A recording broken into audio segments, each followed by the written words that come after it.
Bonjour, 31e journée de confinement. Nous attaquons le management fluide. Management fluide qui est donc un art managérial qui consiste à garder un point d'équilibre entre trois repères fondamentaux que sont l'humain, la raison d'être et l'écosystème. Donc on imagine un triangle et le manager est au cœur de ce triangle en train de garder l'équilibre dans toutes ses prises de décision, dans sa posture, entre les trois sommets de ce triangle. Et donc, nous nous intéressons en particulier, ces jours-ci, à l'humain. Alors, l'humain, dans le management fluide, on va le prendre, bien sûr, dans une notion systémique, c'est-à-dire que l'humain n'est pas nécessairement uniquement l'humain salarié de l'entreprise, l'humain est à prendre au sens large. Donc, c'est en réalité tous les humains. Ça veut dire tous les humains qui vont être touchés par l'activité de l'organisation, que ce soit les clients, que ce soit les fournisseurs des fournisseurs, les usagers finaux, voilà. Donc, tous ces aspects-là font partie de l'aspect humain du management fluide. Alors, avant d'agir sur d'autres humains, puisque c'est ce que l'on fait en réalité quand on manage ou quand on propose un produit et qu'on veut influencer un comportement d'achat, ou quand on traite avec un fournisseur, ou quand on négocie avec un banquier, voilà, quelle que soit la démarche, en fait, on est dans une démarche d'influence de l'autre, de communication d'accompagnement aussi des personnes qui nous entourent. Donc à partir de là, le premier point, c'est la connaissance de soi. Alors la connaissance de soi, elle nous fait dire très égoïstement moi d'abord. Ce moi d'abord, il est en fait pas du tout égoïste. Si on veut pouvoir prendre soin des autres, si on veut pouvoir aider les autres, si on veut pouvoir les accompagner, leur rendre service, les faire progresser, il faut se connaître. Si on ne se connaît pas, on va avoir des comportements qu'on pense être positifs et qui en réalité ne le sont pas. Donc il faut pouvoir comprendre les réactions qu'on a par rapport à certains comportements qu'on observe. Il faut comprendre aussi comment fonctionnent les autres. Et la connaissance de soi nous permet aussi de connaître et de comprendre comment fonctionnent les autres. Donc cette connaissance de soi, c'est vraiment le pilier central dans le management fluide. Il faut apprendre à se connaître. Ça va passer par la connaissance de sa personnalité, ça va passer par la connaissance de ses réactions, notamment sous stress, ça va passer par la connaissance de la gestion de ses émotions, comment on les gère, comment on est capable de gérer les émotions des autres, ça va passer par l'ensemble de ces aspects-là et par aussi notre vision existentielle et les angoisses que nous pouvons avoir, nos peurs en fait.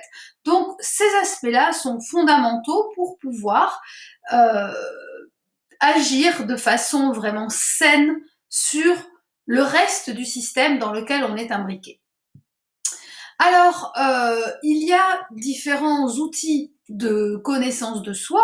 Bien entendu, je ne vais pas faire la promotion de l'un ou d'un autre, simplement, c'est absolument nécessaire de démarrer en fait par un outil parce que même si on se lance dans une réflexion, dans une introspection, on risque de passer à côté de certaines choses. Les outils étalonnés et connus, validés, donc attention bien sûr, il ne faut pas travailler avec n'importe quel outil. On a des outils qui sont un peu ésotériques avec des dates de naissance et des alignements de planètes, donc tout ça on va le mettre de côté. On va se baser sur des outils qui amènent à répondre à un questionnaire et qui se basent sur des comportements observables. Et à partir de ces comportements observables, on va se faire une idée de la personnalité qui est derrière et qui les sous-tend.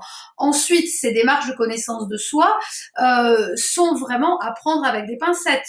Les résultats que l'on obtient sont uniquement les résultats des réponses que l'on a données à un questionnaire.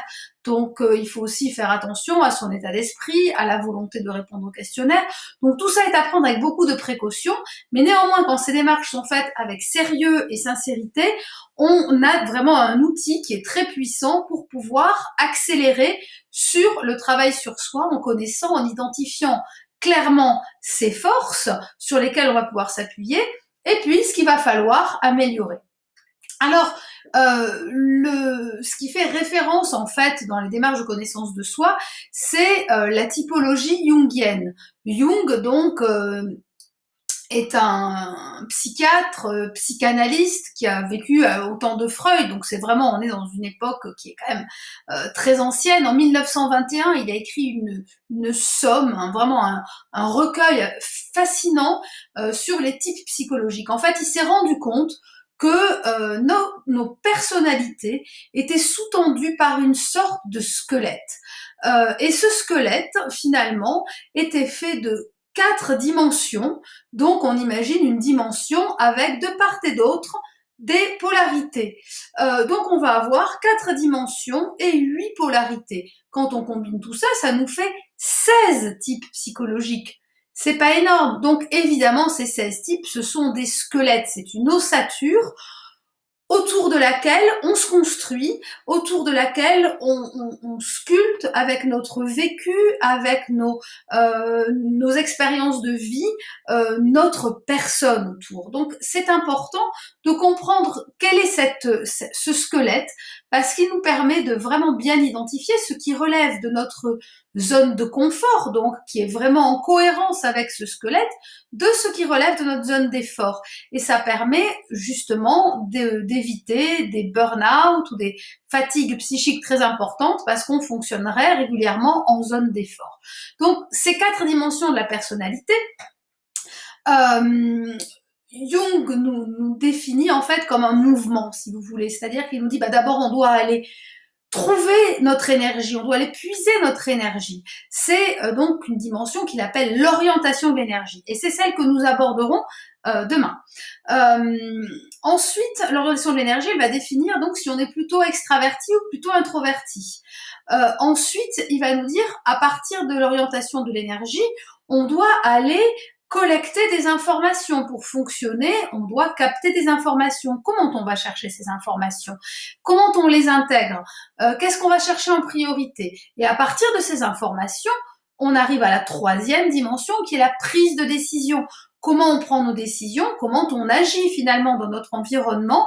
Et la 4e dimension, ce sera celle de l'espace et du temps. Comment on les intègre finalement dans nos modes de fonctionnement. Donc ça, c'est ce que nous allons commencer par explorer parce que c'est central à beaucoup d'approches psychologiques, typologiques, pardon, et ça va vous permettre déjà, rien qu'en suivant ces vidéos, de vous situer et éventuellement d'aller plus loin vers une approche si vous souhaitez avoir quelque chose bien sûr de plus précis.